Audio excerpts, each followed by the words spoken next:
នាពេលបច្ចុប្បន្នជំងឺរលាកសន្លាក់រ៉ាំរ៉ៃនឹងធ្ងន់ធ្ងរគឺហាក់មានការកើនឡើងខ្ពស់លើមនុស្សចាប់ពីអាយុ40ឆ្នាំដល់60ឆ្នាំជាពិសេស 80% កើតចំពោះស្ត្រីមានមូលហេតុនិងកត្តាប្រឈមជាច្រើនដែលបង្កឲ្យមានជំងឺរលាកសន្លាក់រ៉ាំរ៉ៃនឹងធ្ងន់ធ្ងរដែលរួមមាន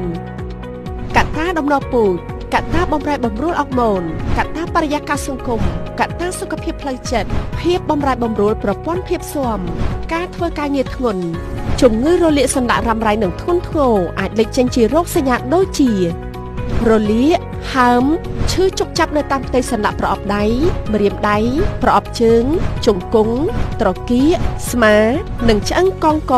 ជំងឺអាចវិវត្តទៅរកការខូចទ្រង់ទ្រាយនៃសន្លាក់ឆ្អឹងពិសេសអាចប្រឈមទៅនឹងពិការភាពសន្លាក់ឆ្អឹងតែម្ដងប៉ុន្តែពេលនេះឈប់បារម្ភទៀតទៅក្រុមហ៊ុន NS World បាននាំចូលគ្រីមធម្មជាតិមួយយ៉ាងឈ្មោះថា Q Nano X គឺជាគ្រីមធម្មជាតិដែលផ្សំចេញពីរុក្ខជាតិជាង50មុខផលិតតាមបច្ចេកវិទ្យាចុងក្រោយបង្អស់របស់ប្រទេសស្វីសដែលមានការទទួលស្គាល់ពីស្ថាប័នជាតិនិងអន្តរជាតិជាច្រើនផងដែរ